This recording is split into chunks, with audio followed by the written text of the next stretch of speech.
vamos a ver el nombre, huehuense. Fíjense lo siguiente, viene de huehue. Huehue quiere decir viejo, como ahora, el viejo que vive ahí, los viejos que andan allá, una persona que está vieja.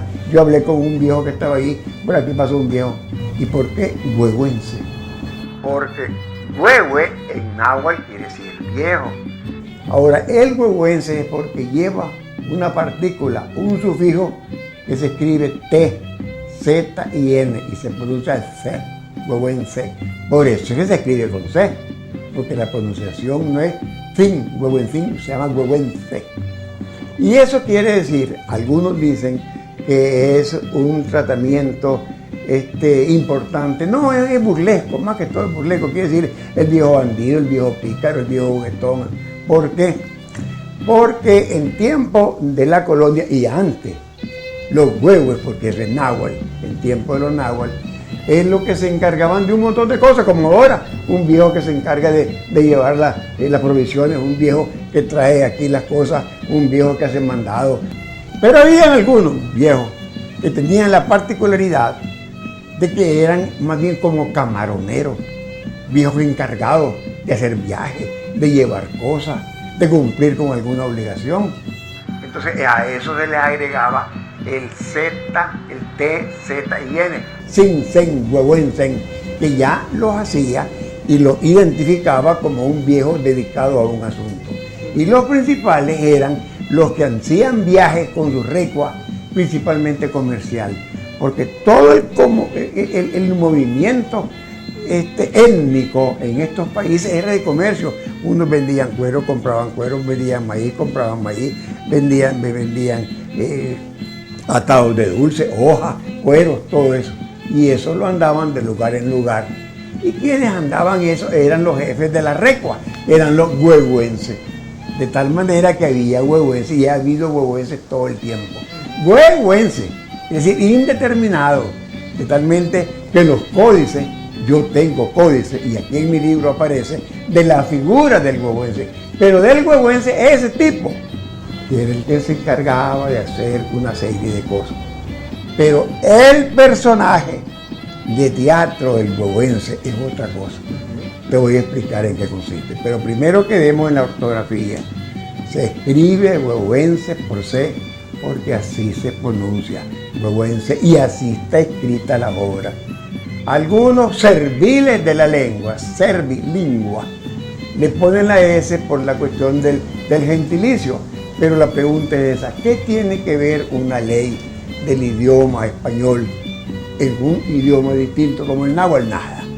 Así que su palabra verdadera, auténtica, es huehuense con C. Lo demás es un error que cualquiera lo cargue como le dé la gana. Pero lo correcto es huehuense. Vamos a la otra cosa que es importante, muy importante. Es indudable que antes de la colonia, en la colonia y después de la colonia, hay no teatro, porque en el siglo XVI no hay teatro. Te voy a explicar quién lo dice y mucha gente de gente seria. Lo que hay son indudablemente manifestaciones del pueblo, párrafos de juguetes, de no sé cuándo, de dichos, de manera, más o menos. Porque en el siglo XVI lo que había de teatro en la misma España eran principalmente cuadros que tenían más bien una acción social de crítica. Sí, era una fiesta. Cualquier cosa, cualquier cosa. Sí. Ya el teatro verdaderamente español viene el 16-17, que es el teatro de Lope de Vega, claro. Y el teatro mismo como comienza antes Cervantes. Que comienza con teatro. Pero vamos ahora, ¿qué pasa con el huehuense? Hombre, que aquí en Nicaragua era el lugar de encuentro. Era el lugar por aquí pasaron todas las razas. Y había, no se ha visto en la vida. Y había un gran lugar, un gran tiangue, un gran mercado que era Masaya. Entonces ahí, ¿qué es lo que había? Ahí llegaba la gente a comprar, a vender, a llevar cosas, a traer cosas. Y claro que era contrabando. La autoridad española veía que sacaban cosas y metían cosas de contrabando. ¿Quiénes las hacían? Los huehuenses. Entonces vino y impuso la autoridad. ¿Cómo la impuso? No él, el español despreciaba al mestizo y al indio. tenía sus propias autoridades mestizas. Y el huehuense se refiere a que este viejo, que era el viejo que andaba de arriba para abajo vendiendo y llevando cosas, y tal vez este mañoso, sí, de que el mismo hermano mestizo lo está oprimiendo, de tal manera que esa es una de las partes que hace pensar en la obra, cómo estructurar la obra. Entonces, y otro personaje que es bastante primitivo, anterior, que es el macho ratón. El macho ratón es un alter ego que antes de que se escribiera la obra aparece porque es un macho, ya habían vendido los españoles, ya habían machos aquí y caballos y todo, y una vieja lo andaba, como que quien dice, anda vendiendo a este viejo escondido que no saben quién es, para que no sepan quién es. Eso significaba. Eso te lo dejo pues como fragmento. Ahora, ¿qué pasa? Que estos fragmentos, alguien muy inteligentemente los concibe y los escribe. ¿Cómo se llama? Juan Eligio de la Rocha, granadino, un gran conocedor de lengua, un hombre culto, profesor de gramática, y lo escribe de la siguiente manera. Conociendo todo esto, entonces él reúne para hacerlo una obra de teatro especial callejera que no tiene escenario, fíjate, que no tiene acto.